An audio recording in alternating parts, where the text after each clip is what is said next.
Hello, everyone, and welcome to Dee's Talks' first official segment. Cheers to you for coming with me on this journey. Tonight begins a four-part segment on racism.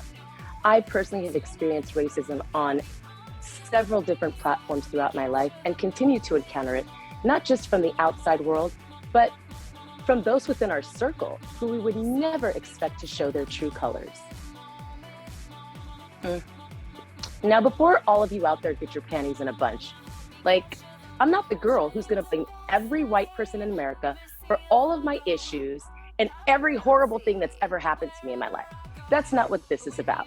Nor am I gonna spit political jargon at you, because frankly, it's boring. We all know what's happened in the past, and we know what it's caused for ourselves and for our children.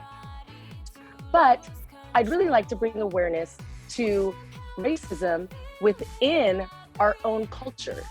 I want to talk about interracial relationships. I want to talk about relationships with Black and white, Asian and white, Hispanic and Black, Hispanic and white. I want to see if we all have the same experiences. So I have a few special guests here with me tonight, and I'm going to ask them a few questions that bring out what they've experienced. I know I've experienced a lot of things. I am married to a white guy. So I can talk all day about myself, and I am gonna share some of my stories because I do want this to be an interactive process, right? We're getting therapeutic, y'all. But I wanna see what everyone else encounters. I wanna see what everybody else experiences. And I wanna see how they deal with it, because I know how I deal with it, but I thought maybe we could sit down and have a conversation and get some good advice from other people, or maybe what we were doing was the right thing to do. Will you help me decide?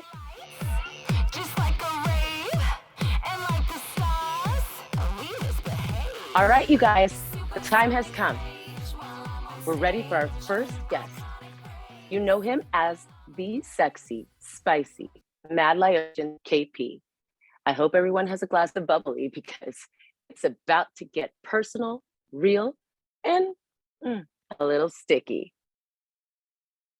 Hey, KP, welcome to the show. Hey, I got my bubblies right now. I got my bubblies. Perfect. Well, you know how we do it. Are you ready? Are you ready to get personal? Oh, let's get down. I am ready. I was born ready. I'm gonna get ready. It's gonna get very sexy and get super spicy about this segment. I'm telling you guys. This is why I love you.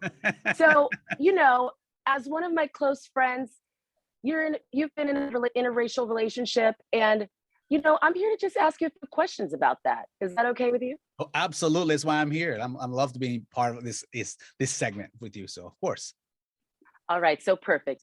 Let's go back to the time. By the way, KP is divorced. So let's go back to the time that the two of you were in love. Take us there. What attracted you to your ex-wife? Well, because we were in the arts together, in the theater. Something was really intriguing about her. I think her drive, her magnetism, things what she wanted to do. She's very aggressive, and I love some of the people that are aggressive, and something that was attracted to me. It's like, and that's when we got together. And I was an actor coming back from LA. I had met her several years before, and we reconnected again. And it's like, no, I want to get away from the theater, but somehow, she kind of pulled me in and to the theater, and we kind of, from that point on, we just kind of conversations, talking. I'd be like, okay, kind of get to know her. But at the time, she was going through her divorce, right? It's weird. Okay. Yeah. So she was already going through a divorce. Yes. She was going through that divorce, going through that separation. And I was like, no. I don't want to get involved. That's, it's sticky, right? But somehow, that kind of said it was over. I want to make sure. But the attraction was pretty much absolutely was the drive and the passion for the arts, and it's just that good energy about her that kind of attracted me to her. So, okay. Yeah. That sounds beautiful. It sounds like how we all start, right? Of course. So the question here for me is, did you ever see color? No, I didn't see color at all, because, I was actually talked to my dad about it when my dad was alive. The last thing he wants to, as he said, go for somebody that follow your heart. Color is something, I'll be happy. tradition, like I'm Laotian, like go for your culture, go marry a Lao girl, marry an Asian person, but that's not where my heart was at, you know. But my heart was that I didn't see any color at all. I saw a human. That's the first that I have, is seeing the person as a human being. You know, it's not like a person of color or anything. It's just, I love the fact that I have kind of attracted people with who they are. Color Right. doesn't. Okay. So walk me through this. You Okay. guys are together, you're having a wonderful life, you get married, or, well, actually, before we get married, right? Like, Yeah. you're dating. Of She course. takes you home to mom and dad. Okay. What happens then? I mean, first I was hesitant, you know, because who is this person? It's not, especially, you know, from that. And let me present, my ex-wife is German, Swedish, English backgrounds, you know, Caucasian, white, translucent, basically. She does not tan, she burns, basically. Very Sounds white, like my blonde, husband. blonde hair, blue eye, very fair skin, you know. And, you know, at first it was kind of, you know, it was kind of getting used to it, preference, you know, and knowing her history. When I first met her parents, I had met her parents before, even before a couple. When I was doing a play, we had like dinner together, but that's the first introduction. But they didn't know that I was dating their daughter until later on, and realizes, okay, of course, you know, at first it was like that uneasiness, that you know, to build that trust. Who is this guy trying to date my daughter? She was married before. Can he take care of her? You know, all the above kind of thing. You know, Right. So you never felt like it was to do with race. It was just more of, can you provide for her? Can you take care of her? absolutely. We're hoping she's not getting herself into the same shithole she was in before. So not being abusive, all that all the above. Right. Yeah, those kind of things first. But it was, you know, we was inviting an event, you know, of course, you know, it was like, okay, slowly, easy family gathering. It was kind of slowly getting involved in the family and to kind of get them to know who I am, because I was really quiet too, because I didn't know what, you know, which button I'm going to press that's going to, like, oh my gosh, wrong. It's a, you know, it's an explosion button. Because right. I had to be very careful, because she, you know, she kind of guided me through a bit. This is how my dad is, this is how my mom, because I wanted to know from her first what they like until I got to know them. And then I figured out what it was. At first, you know, it was a journey. At first it was a journey, but it wasn't like a wall, but it was very, very, because we're adults and we're allowed to see what's going to happen. So I didn't feel like super uncomfortable, but I was very cautious. Okay. Yeah. So you were more cautious, I think, than her, is what it sounds like. Yeah, I was. And it's, you know, at the same time, you know, and for me, it's also my family as well too, you know, having her. Right. But my family is very open, and you've been to my mom. My mom's very open. Oh yeah, well, she's welcome. amazing. She's very like, hey, what's going on? Make sure, you know, you're you're fed. Make sure you're very welcome. And my sibling the same way too. And you know, they're very quiet about it, because they want to make sure that they're welcome. Because once you're involved with me, you're a family. You're coming into my family. But for me to go into that family, I didn't know what they expected, but I was very cautious for myself, because I didn't want to make the bad impression. Okay. You know? Right. So now let's fast forward. Okay. Now you're married. Yes. And you have kids. You have your first son. Yes. How did the parents react to your son? Love. It's love. It's joy. It's love. Because, you know, it's because my son was like, wow, almost like the first grandkids, you know, first again. Okay. Actually, no, it's the second. Actually, they had a daughter who had you know, a son, but another boy, and it's just great love for my son, and very welcome. Didn't see any color at all. It's just the fact that he's a child. He's a human being brought in his world, and that was the thing, you know. And we kind of had to hold it a bit until, you know, we were comfortable enough to announce it to the family. And once we announced it, I mean, her mother basically really emotional, got very emotional, and grandpa, you know, and her dad got emotional as well too. That's beautiful.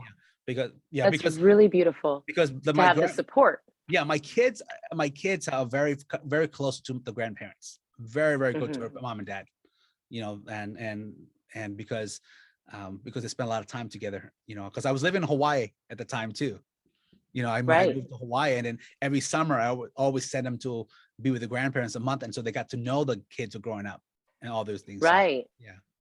Okay, so would you say that that helps your kids identify more with both sides of who they are? They spent a lot of time, but I also, my family had a thing, a gathering like every Sunday, where I was always like, hey, let's bring the kids to my parents' house and get to know my siblings and my nephews and nieces, because we're very close. I'm very close to my family, and so we do a lot of family gatherings, dinners, Mhm. gathering blessings. So we always try to bring it home, but they more identify more on their mom's side, because you may remember, Okay. you know, because my kids, when I got separated, when they were young, they were like 7 years old. They were like, you know, very young. My daughter was 7 years old. My son was like maybe 11, 12 years old. And so, you know, when they were that young, they always attended my family function, not just my mom and like my mom and my sisters stuff, but also my other cousins, like weddings. So they got to see some of the culture. Right. Like my Right. daughter, we had like the Lao New Year, they were at the temple and kind of explained they had traditional clothes, all those things that I was kind of introducing them. And I would teach them certain phrases in my language, kind of give them that, you know, hey, you're an American, yes, but also you have a very rich heritage of being a Chinese Laotian, you know, Mhm. background from your dad's side. And this is what your grandma, and so they got to experience eating sticky rice, you know, Right. and Right.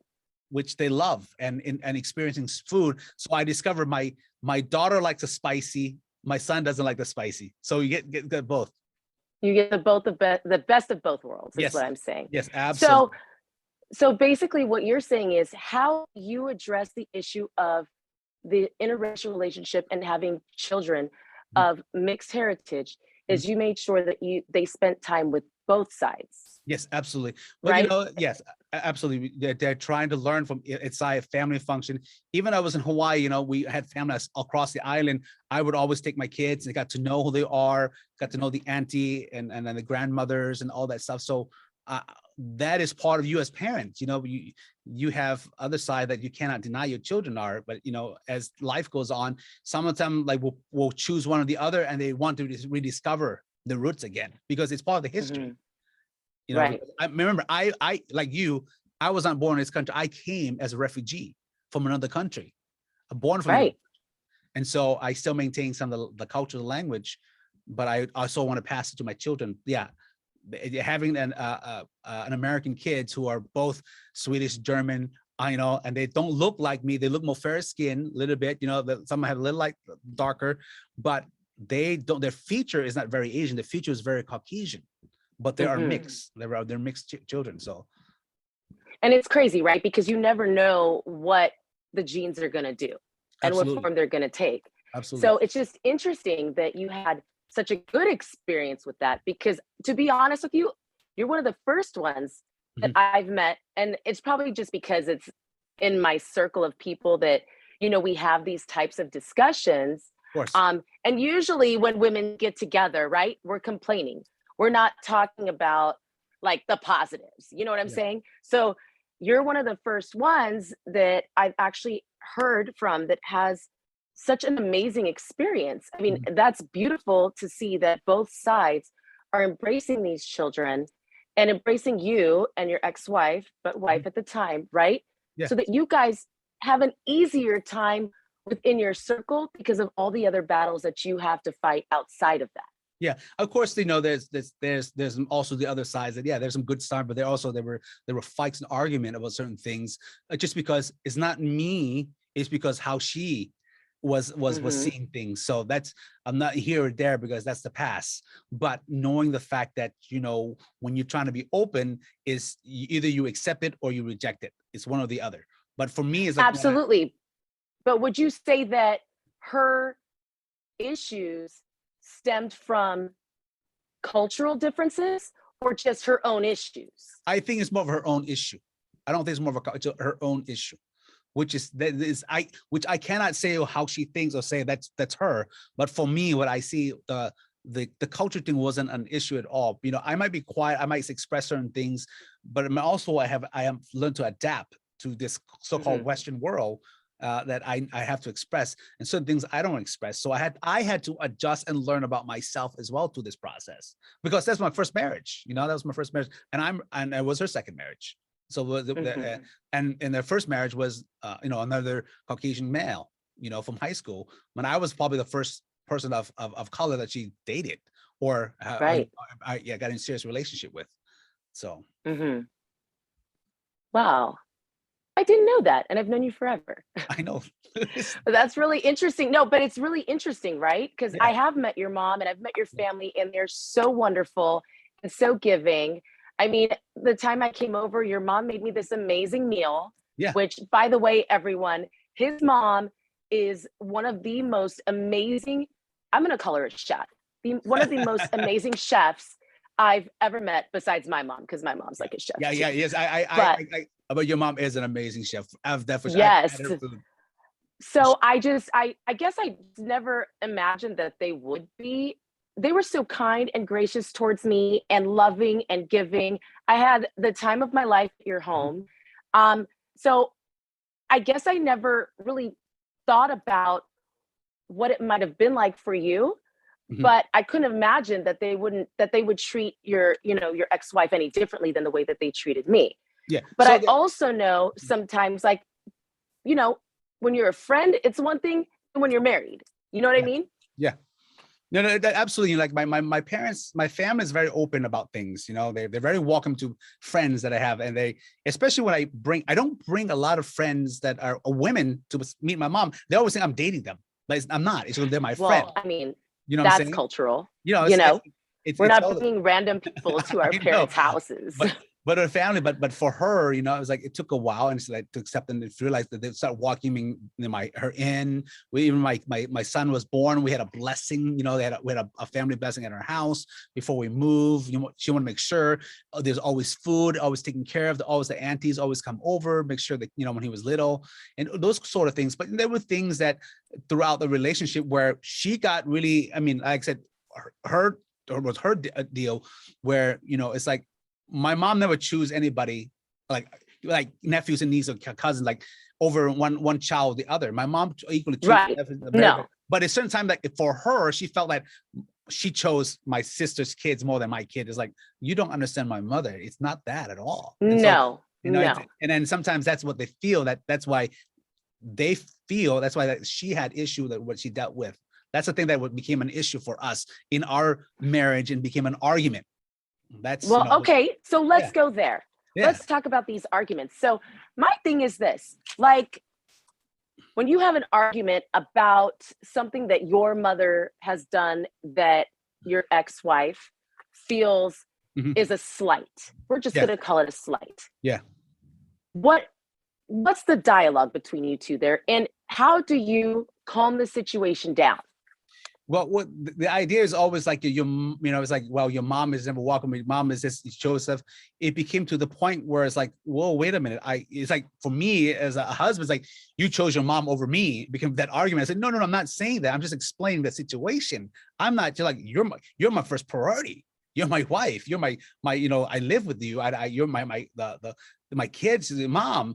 I want to make sure you're okay. I want to understand. You also have to understand where my mother from the culture side is too, and that where became the argument becomes so much stuff like going back and forth. For you shut down, the other person shut down. I don't want to listen. It's like, okay, where do I go from there? And so I do is, okay, I just take a deep breath and like, you know what, this is a fight that I'm not going to win right now, or an argument I'm going to win, because it becomes an issue. Those sort of things. Right. So so in it becoming an issue, do you speak to your mom about your wife's concerns? I do address that to her, and she always say, I understand. Well, I try to do the best I can. I love you guys. She always say, I always love you guys and treat you guys equally. My daughter, all my daughters. And that's, her response. But from the other side, they don't want to hear it. And so, but sometimes when you shut down and you do that, you grow distance from that perspective. And like, it's those little things like, why does your mom does this? Sometimes that you got to let her do what you need to do, but she doesn't live with us. You know what I mean? She has her own house, but she's going to say what she's going to say because she's a mother-in-law and she's my mom, and she can say all what she wants. But at the end of the day, we come home together. We could deal with that stuff in our household. We're building a household. There's an Right. extended. They're part of the family. They're extended. They're part of us. Yes, like I would go to her mom and dad's house separately too. You know, like even holidays, you know, we gatherings, like especially gathering, right? You got to go to one house to the other house. Luckily, my mom usually our family usually have holidays on the weekends. That's not on the day of the holidays. So we get to spend time with your grandparents, do all the turkey, all the stuff, and then we go to the other family's house on the weekends to do the other side of the holiday. Right. Right. Yeah. So at what point do you feel like things started getting really just like aggressive in terms of your relationship with each other based on outside influences, i.e., in-laws on both sides and cultural type things? I think what really got was, you know, when I was in Hawaii, you know, isolation for one thing for her, and culturally shocked because she in Hawaii, very diverse, very stuff, did not have any family member, and she felt that I was taking her away from her family. But I always send every summer, always send her to come to see her mom and dad, you know, here in Fresno. But it became to the point, it becomes an argument. Of course, the other things, you know, job choices, education choices, things that affected other, you know, everybody in marriage is different, you know, but in terms of trying to deal with those things, you know, we all have certain issues, but we came to the point where communication became like a little more distant, clarity became very muddled. You know, if you say one thing, another things, and you know, I was a breadwinner. I was working 2, 3, 4 jobs, 3, 4 hours of sleep, kind of consistently, because going to school, grad school, and trying to maintain the household, and at the same time, you know, trying to spend time with the family, it was a balance. And I was still growing. I was in my 30s, you know, late 20s, 30s. I was still adjusting and trying to figure it out as a man, as trying to be a provider for the family household and maintaining it. At the same time, you know, communicating with her. It's not a culture thing. It wasn't a culture thing anymore. It became a human thing. It became a husband and a wife. It's not like being me being an Asian person. You know, I understood it because I'm an American person. I've been very Americanized here in the States. Right. Absolutely. But at the same time, it was just the way we communicated, and things got a little, you know, more of a distant. It's, you know, I take my responsibility at what my actions are, but at the same time, it was the point where you begin to see the difference in person. You're supposed to grow with each other, but you begin to look at, you nitpick things and bring up that are old fights that I thought that was under the rug, or that was swept, it was gone, but when thing comes back, it adds on more. That's what it was. And those are the things that are which is true. Which is, you know, which is true. And it becomes heated. But it's never, but my children we always try to provide for our children as much as we can. Absolutely. And have that issue, trying to make them, make sure that you got a mom and dad, make sure you got the school, make sure you're taken care of, you know, all these little things that's the responsibility of a man, you know, as a household. But it got distant, very sure, yeah. But you know, we going apart in that sense. I'm not gonna lie about that situation. In my head, I thought it was things okay. Me just keep working, providing for the family, and at the same time, there were other things that were lacking. That's marriage 101, I mean, right? Like lack of. That's what happens. You grow apart. Okay, so right. But now with that being said, right, we're moving more forward into the future. Yeah. Now you guys are having issues. Yes. And now it's issues of your parents did this, my parents did that. Yeah. X, Y, and Z. Yeah. Did you see a difference in your children from that? Oh, absolutely. As they got older, when they were little, they just go along with it, you know. She had my kids, and I took my kids at an early stage, and they were young. As I got older, my children began to see certain things, you know. And I can't say, and I can't speak for them, but I know that I be honest, I'm rebuilding my relationship with my children. I don't get often to see my children. I get to see my son's he's 21 years old now. He's a grown man, young man. He's a grown ass adult. Yeah, and he lives with my mother. You know, he's at college, and he spent more time with my mom. He's getting to reconnect with my mom more often now. Oh, I love that. And you know, and I get love that more and communicate with him, and he's doing an amazing thing. With my daughters, it's a little different. I don't get to see her often. I don't get to have her because of the issue that hurt my ex-wife and I have, but I still love my daughter. And culturally, whatever is for me, doesn't matter what culture you are. When you have children, they belong to you. They are part of you. I work as in the entertainment. I work as a professional actor. I go back and forth to LA. I could have moved to LA, but I choose to stay here because I want to be close to my children, close to my family. Right. And that's one of the reasons why, as they get older, and I'm hopefully my daughter will see that, hey, when she's ready, that she will learn to come back and get to know who I am, get to know this side of the family. But the door is open. The door is never closed. The communication between me and my ex-wife is never closed. We want to talk about certain things. Because this is for our children. She's 17 years old, and the age of she make her decision. My son's already made the decision. He might have issue with his mother, but in terms of the grandparents, his grandfather is an amazing man that he had helped him grow up to be a young man. They lost a grandmother several years ago, and that affected them a lot. But the fact that they are still close to that family. They got aunts and uncles who are very, very close, they're very communicative. I mean, I get along with her brother. I get along with her sister. I don't have an issue at all with, especially if sometimes you're married to the family, you might have issue with the siblings, their siblings. Well, yeah. And right? you argue because no two people are alike. They don't approve, whatever it may be. But I got along really well with them, and Okay. it's just decisions, circumstances. I'm not going to get in detail about it, but we move forward. At this stage of my life, we need to learn how to move forward. And like I said, being married or having a relationship with a person outside your culture, I've had dated other girls outside my culture, and it's not I don't see color. I see human. I see beautiful. I see a woman. That's first of all, I see a beautiful woman, no matter what color it is. I see a beautiful woman that I'm attracted to, or that they're attracted to me. And that's where it is. It's about energy. That's where I see the situation. So with that being said, before we wrap this up, Mhm.